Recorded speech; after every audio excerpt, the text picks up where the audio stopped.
Hello, everybody. Welcome to the special program, Legendary Encounters. I'm Niu Honglin. And I'm Steve. Thanks so much for being with us today. We actually have a lot of friends online joining the show. Hello, guys. Hello. Hi, welcome to the show. Great to have you. Thanks so much for being with us. Yes, so the theme of today's show is Legendary Encounters, and this is a special show for International Chinese Language Day. And when it comes to Chinese Language Day, actually it is also a day observed annually on April 20th, and it is a United Nations initiative that celebrates multilingualism and cultural diversity, particularly focusing on the Chinese language, one of UN's 6 official languages. Yeah, this is going to be a great show today, and I can't wait to say hello to some of the faces and the voices out there from all parts of the world. Yes, wave your hands to us. Yeah, saying exactly. Hi. Great to have you. And for today's show, the theme we picked is something that I think all of us can share a little bit. That is mythology, fairy tale, folk tale, basically stories that people wish that had happened, but maybe they have not happened. So for those of you who are watching who does not really have a great concrete idea or want to refresh your memory about Chinese mythology, here is a short video that you can enjoy. Step into a world where love, magic, and destiny intertwine like a dazzling display of fireworks. A place where legends are born, New Naja came into being. warriors rise, Warrior, so bravely did she fight. hearts are tested, Also decided to take the box of gold. mysteries unfold, Emitted a long roar. and friendships endure. You've made me so happy. Every twist surprises, The people knew that their end had come. every legend lingers. You're coming with me, young lady. Sit back, relax, and join us as we journey through these timeless tales together.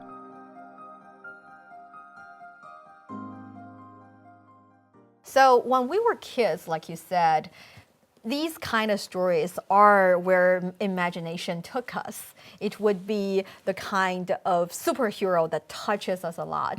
So I want to direct this question to our friends online. Who is your favorite, especially in Chinese mythology, superhero? Ooh, good question. 你心中最伟大的、最喜欢的、最爱的中国神话英雄有谁？I see online 在线上有一位秦中南。Hi， 你好。Hi there.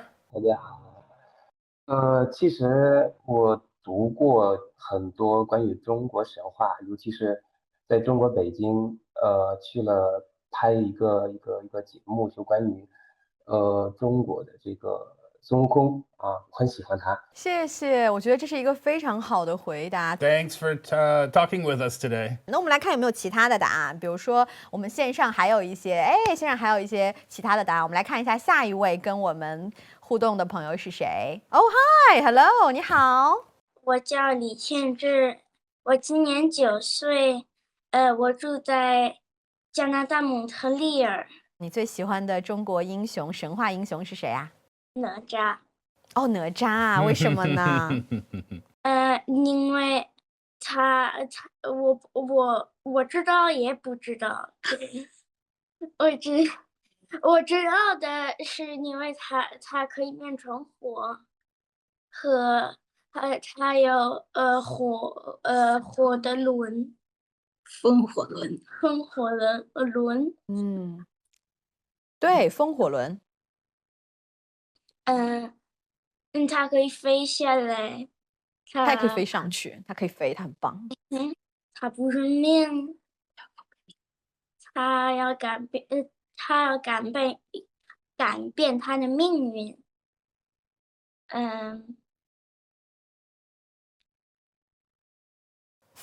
谢谢你的答案，谢谢你参加，非常感谢，谢谢。Thank you. Thank you.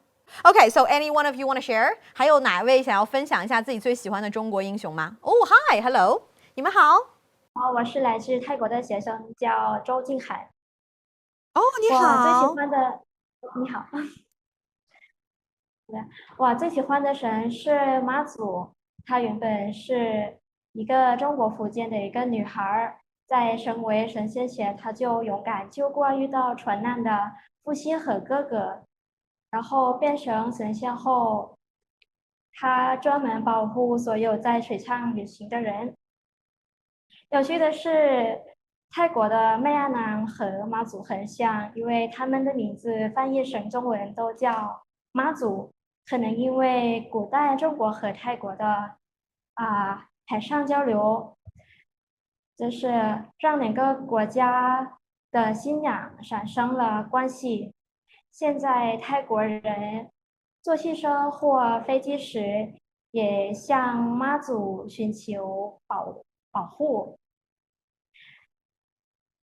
这说明不仅被中国人尊敬，也影响了其他的文化。因此，我最喜欢的神是妈祖。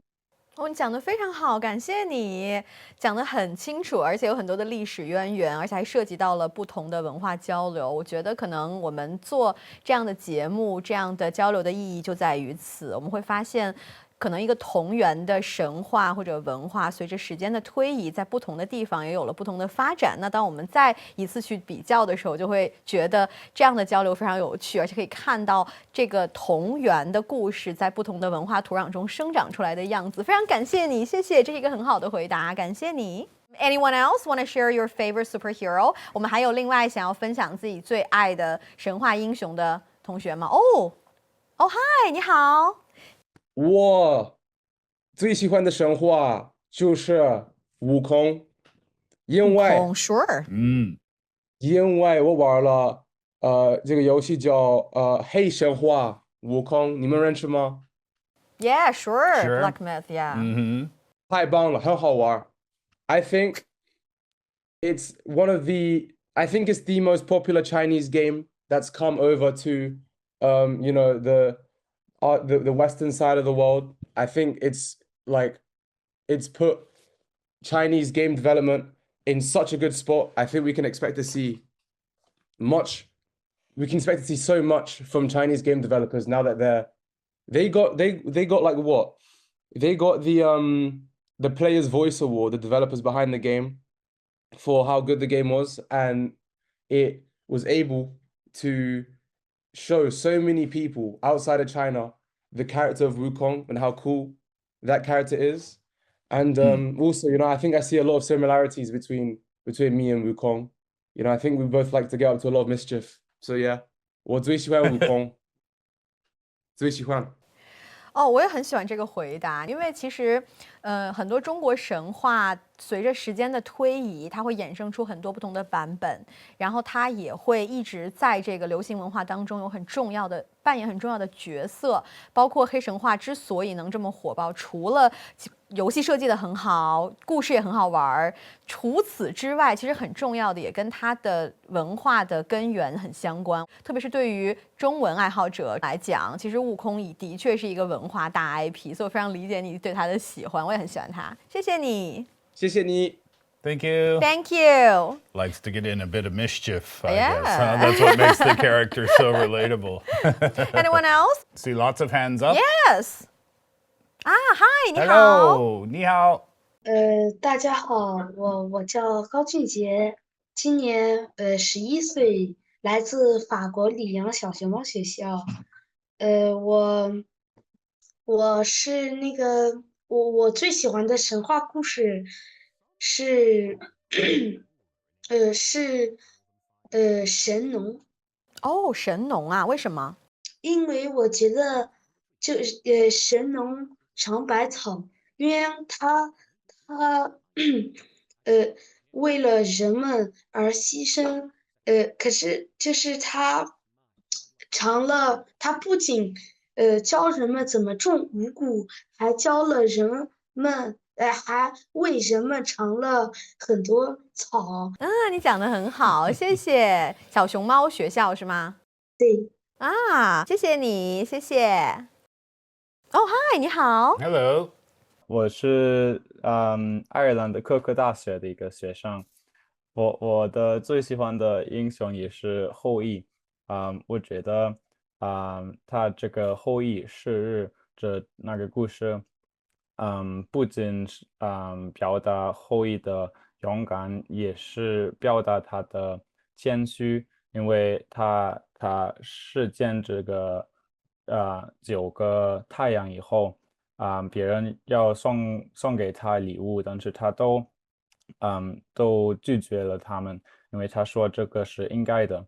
然后我也很喜欢这个后羿的故事和中秋节有关系，因为后来就是后羿的妻子就是这个嫦娥这个月亮的那个神仙，女我觉得神这个，yes。是女生，对，也是一个很浪漫的一个故事。这是一个很浪漫的故事，非常感谢你的答案，谢谢你，谢谢。And those are some really good answers. Really good answers. And can I say, too, I'm really impressed by the Chinese Right? language abilities. Yes. Goodness me, I think that's going to be a theme throughout our program. Oh, yes. Today. Also impressive, the knowledge of the characters as well. Yeah. What is your answer, though? I want to ask you. For me, Chinese character? Yes. Well, I'm going to go recent, I think. I'm going to go with Nuja. Sure. Why? Yeah. Can I ask why? I like him.哪吒? I like him. He thinks outside the box a little bit, doesn't he? Right? He looks for answers that aren't necessarily the obvious answers. That's a good. And I like good reason. I like his attitude. Even if life or fate hasn't really given him a fair shake, so to speak, he still keeps a really responsible attitude as well. So, and considering he's quite young. Then I think that's quite quite impressive, right? It is. To have those characteristics. What's your answer? Well, my answer would be Mulan. That's a good answer too, right? That's a good answer. Why though? It's a hero. She is very powerful. She finds her way in a mainly man power kind of society. Right. And she doesn't give in because of her disadvantages. And I think one most important trait of Mulan and actually of a lot of Chinese heroes is that the reason they are fighting the fight, they are focusing on the things that they want to do is because they want to do more for the society, for their people. They want to contribute. They want to give instead of receive. And even for Mulan, she does not fight in the war because she wants to be some big shot. It's because she wanted to protect her people. So we see that perhaps as a continuing theme in Chinese mythology, that theme of doing something for the better good, for the greater good. Not so much about the self, but more so about the community. And that is why I think 无私奉献 would be a very important trait or character. 无私 means selfless. So 无 is have no. 私 is personal or self. So 无私 would be selfless. Okay. And 奉献 is contribute. 无私奉献.无私奉献. 无私奉献. Yes, so that would be a very important trait of Chinese characters. 无私奉献. So for you to be a hero in the hearts of Chinese people, you have to not doing things for yourself. You have to do things for others. Yeah, right. Yes, but I think that is a kind of character that all superheroes would share. Yeah, I think you find that in Western superheroes As too, well. right? If you think of the biggest superheroes, Spider-Man, Superman, Batman, they all share those characteristics of doing their best for the community. Peter Parker, Spider-Man, of course, does the best for the citizens of New York City. Batman for the citizens of Gotham, trying to keep them safe. So that idea of having a strong character and being selfless, behaving how you want to behave as your best person, taking care of other people. Yeah, that's a common trait. That's a isn't it? common trait. Yeah. But I want to know, are there any similarities and differences we have between Chinese superheroes and superheroes from other cultures as well? I think if you look at mythology, for example, Greek mythology, some of the characters from Greek mythology had human traits, right? Almost flawed in a human kind of way. Zeus, for example, would be an easy example. He was flawed, wasn't he? So I think a lot of those characters had more of a humanistic personality to them almost, but Would you say that about Chinese mythology characters? Not so much? I think so. For some Chinese mythology characters, it depends. To start with, we have some special superheroes from really long ago, like the creating the world, like 盘古开天地,女娲造人 kind. So they start the world and created human being. Those are relatively flawless in a sense. Yet when time goes on, when we have different types of superheroes emerging from different society, environment, from different times, they started to evolve a little bit or maybe be blend with a little bit of humanity as well. They started to take on some human characteristics. A little bit, yeah. So that is my understanding. But I want to know your answers, our friends online. How about in your culture? Can you find some similarities and differences between the superheroes in your mythology and in Chinese mythology? Anyone want to answer that? Ooh, hello, 你好. Hello. 在我来看，泰国的神话中，哈努曼，和中国神话中的孙悟空，具有很多的相异之处。首先，他们这都是猴王，有卓越的毅力和影响力。其实两者都各多种神奇的能力，例如呢，精神变化以及身体真子自如。此外，他们都以忠诚著称。哈努曼对拉玛忠心耿耿。但是孙悟空忠心于唐玄奘。然而，连着他的有一点点差异。比如孙悟空是单身。但是泰国的哈努曼有结婚的，非常感谢。我觉得就像你说的，其实不同的神话或者说同样的神话角色，大家都会产生不一样的印象，因为它传到不同的文化当中之后，也会发生变化，而且可以找到自己文化当中对于这个神话留下的印记，也是一件很有意思的事情。非常感谢你，谢谢你的回答，很好的回答。还有要分享自己的答案的同学吗？哦，嗨，你好。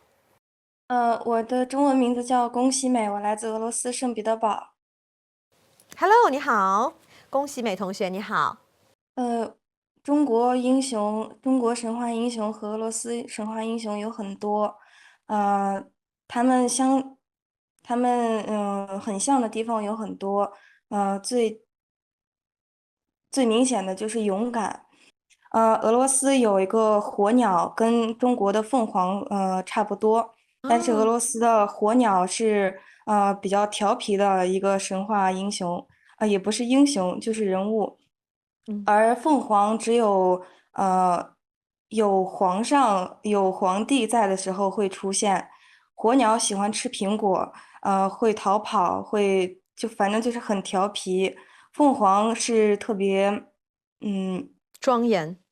对，特别庄严，注重现实，追求和谐。那还是有蛮多不同点的，但我觉得你讲的非常好，我理解你的意思，谢谢，这是一个很好的答案，谢谢，恭喜美，谢谢你。And for superheroes, one thing that I think in China we see there are superheroes, 超级英雄, 神话人物. There are also 大侠. So 侠 would be like those with great martial arts skills. Okay. And they also go outside, help people. But a main distinction between these two types of heroes in the Chinese culture, and I think in a lot of different cultures as well, would be that superheroes have superpowers. Oh, well, not every superhero. Super rich is a superpower. Well, okay, yeah, we're broadening our definition there. No, I was thinking along the lines of, not every superhero has lasers that can shoot out of their eyes. But yeah, somehow, some way, even though it might only be their personal character, yeah, somehow they are a superhero. Yes, so in that case, I was wondering if there is a superpower that you get to choose that you can have, what would it be? But hold on to that. You can think about your answer. Okay. Because I want to know your answers. Our friends online, what is the superpower that you wish you have, or is your favorite superpower that you can have? It can be from a certain Chinese mythology story. It can also be out of nowhere. 所以你最喜欢的超能力，你最想拥有的超能力是什么呢？跟我们分享一下。你好，嗨，你好。我想问你最希望拥有的超能力是什么？就是隐身。哦。为什么？这样我的哥哥不会看见我，他就不会烦我。那你会隐身了之后去烦他吗？让他也找不到你？我会的。啊，很淘气的一个超能力。那你知道的中国神话中，中国的超级英雄中谁有这个超能力啊？孙悟空。对，孙悟空有。好棒，谢谢你，谢谢你的分享，这个很可爱的答案。其实我们说超能力都会想到说要去做一些很伟大的事情，但是有时候可能只是为了生活中的一些小趣味也很值得。So the superpower being invisibility, and reason is to mess with her brother. Right? It's lovely. It's a lovely answer. 非常可爱的答案。我们还有其他答案吗？大家可以举手，然后我们可以开麦。您好，您好，我叫韩金宝，来自泰国。哦，嗨，你好，请问你最想要拥有的超能力是什么呀？我最想拥有的超能力是像观音菩萨一样，拥有千手千眼，听到世间众生的呼救，并及时帮助他们，因为我希望能为别人带来了温暖和力量。谢谢你，这个答案好温暖啊，很感人。In English, there's the saying, greater power, bigger responsibility. 你如果真的可以像观音一样千手千眼，听到一切的呼唤，那你要实现很多愿望哎。但是我觉得这是一个很好的答案，非常感谢你，谢谢。谢谢。And I think the reason that people are so strong on different types of superhero stories is because there are things that we cannot do within our ability. There are things that we cannot achieve by ourselves. Yes. But think about people living 100 years ago. They didn't have artificial intelligence. Yes. They didn't have internet. Yes. So in my opinion, I feel like technology is our superpower. You could say that, and you could say that technology gives people superpowers perhaps that we didn't have before, because what we can achieve now as human beings, thanks to technological advances, is something that wouldn't even be in the mind of people who lived 100 or more years ago. Exactly. Yeah. It does not only open your imagination, it's the kind of game changer that with that one technology, with that one advancement, many, many other things would have happened, would have the opportunity to happen. One example that comes to mind for me is the exoskeleton. Have you learned about this? Yeah, yes. Yeah. This is, if you're not familiar. I want one. Yeah, I want by the way. two. If you're not familiar, it's exactly what it says it is. It's an exoskeleton, an outside skeleton. You attach it to your body, and then it can help you with different things. It can help you lift heavier items. It can help you run faster if you want to. I saw at the beginning of the year that hikers here in China were using it to help them ascend the mountain, which is really cool. Didn't think that was going to be able to help people out, an exoskeleton, even 50 years ago. In Chinese mythology, we have the word 钢筋铁骨. So 钢 is steel, and 铁 steel, 钢 and 铁. 铁 is iron, and 筋骨 would be basically talking about your bones, your structure. So 钢筋铁骨 is saying you're as strong as having steel and iron for your bones and for your frame. But actually, that is what exoskeleton does. That's exactly what it does. Yes, yeah. So I do believe that some superpowers in the mind of our ancestors are actually happening Coming because true. of technology. Yeah, So exactly. the next question I want to direct to you, all of you out there, is that I want to know the relationship between modern technology, advancement, and mythology in your culture. Does it exist? Because in China, in Chinese culture, which we're going to share a little bit later, the fact that we like technology development, but we also like things to be romantic. We want to find the relationship between our long time fantasies, long time mythology stories, and the current day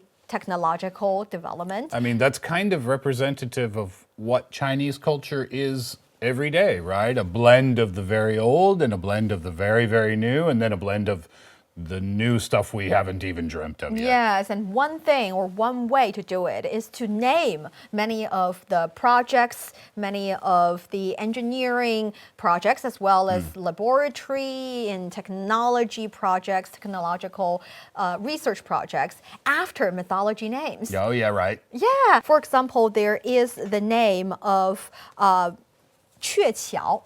Chueqiao. It is the relay satellite for the Chang'e 4 moon exploration mission. Okay. We already know that the Chang'e is the lady on the moon that cannot return back to Earth. And also Chueqiao is talking about the Magpie Bridge. Okay. So it's a bridge. It's in the Chinese folktale. It was formed by millions of magpies, which is why magpie Que is magpie and qiao is a bridge. Okay. So millions of magpies has formed the bridge. And there is a separated couple in the story, and the separated couple can meet with each other because of the magpie bridge. And using it to name a relay satellite is perfect because the relay satellite, right? Yeah, it's connecting the Exactly. Yeah. I think it's very beautiful, and the connotation is kind of really romantic and sweet. I love hearing about these stories. Yeah, the NASA program will be one example, but you know, there's a lot of different companies too, Western companies whose logos are connected to mythology. Starbucks would be an example. Hermes would be an example. Versace is an example. Not to list off too many brand names, but just trying to show you that, yeah, there's tons of influence even in modern day companies. Yes, here in China we have that too. We have a lot of company names and projects of these companies named after Chinese heroes, Chinese mythologies, and there are some really romantic ones. Yeah. And I think some of their goals are still not fully realized yet. So we use those names as a good hope. Good luck. Good luck as well. So that is one side of the influence of Chinese folktale, Chinese mythology as a part of a very important part of Chinese culture. And besides having the influence on the side of technological advancement, actually in everyday life, we see them the way they are, or at least see them the way that they have evolved with time. And we see them in the places that they're made. Yeah, which is a really cool thing. And it just goes to show the longer our history becomes, it doesn't mean that we forget about the stories from the past.